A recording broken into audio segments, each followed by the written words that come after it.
We do have some rain on the radar to talk about, and most of the state, or at least a good portion of the state, is seeing some activity in these afternoon hours. But notice here just to the north of Socorro, right in between Socorro and Rio Grande Estates, is where we're seeing a little bit of a stronger thunderstorm over here, where that little white polygon is what's called a special weather statement. We're going to call that the heads up storm, where as you're crossing over I-25 here, where the could see some gustier winds up to 50 miles per hour and even get some penny-sized hail out of it. So it is, again, a stronger thunderstorm, but it's not severe warned in nature. That it will expire at about 1:15 this afternoon. And as we go through the rest of the day today, we could see more activity starting to bubble up on radar, especially for our friends down to the south and east there, where I think we're going to have the more potential for some slower moving thunderstorms to really produce some hefty rainfall. Even up to the north and west of us in the Four Corners, I think also have a pretty good chance of seeing some heftier thunderstorms as well. And even us here in the Albuquerque area, unfortunately, I think our chances are a little bit on the lower side. Anywhere from a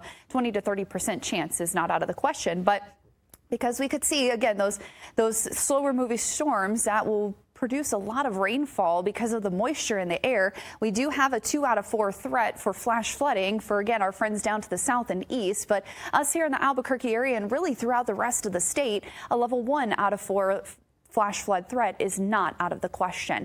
Now, as we go through the day tomorrow, I think that's our best chance in the metro area to really get some more of those bubbling up thunderstorms, especially in those afternoon to evening hours, say anywhere from 2 to even 6, 7, and 8 o'clock. And I think even as you head to bed, you may be woken up by a few rumbles of thunder here in the metro. And we do still have another chance of flash flooding as we go through the day tomorrow for a good portion of the state. Albuquerque Metro is missing out on that, which is good news, but eastern Bernalillo County is included in that 1 out of 4 threat. And with updated model data, I wouldn't be surprised if that gets pushed a little further to the west to include us in the metro area. But Thursday is another day to watch out for flash flooding. As you see, that does include us for the chance of flash flooding, a 1 out of 4 threat for the day on Thursday. Now, as we look ahead, we will see rain chances slowly drop off for the holiday weekend. But once we already look into next week, notice we have the chance of more monsoonal rains as we go into the day. But not only that,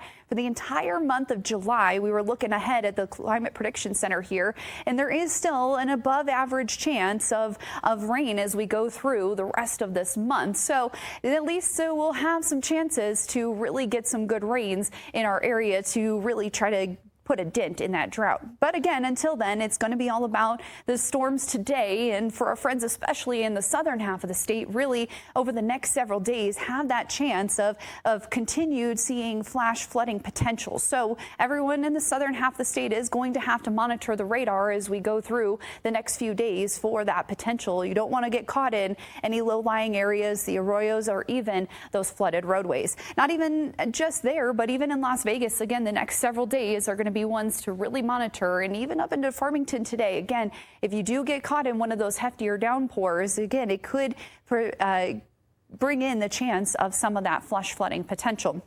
Even in the North Mountains into Santa Fe as well. Again, we're going to continue to see that forewarn alert today, where we again have that chance of flash flooding. So it's going to be a very continued thing that we're going to talk about the next couple of days, with the chance of repeated rains throughout the rest of this week, really until we can get into Friday. Again, today I think is a lower chance for us in the metro area until we could get into even tomorrow and Thursday with some higher chances. But at least the 4th of July weekend looks to be hot and sunny.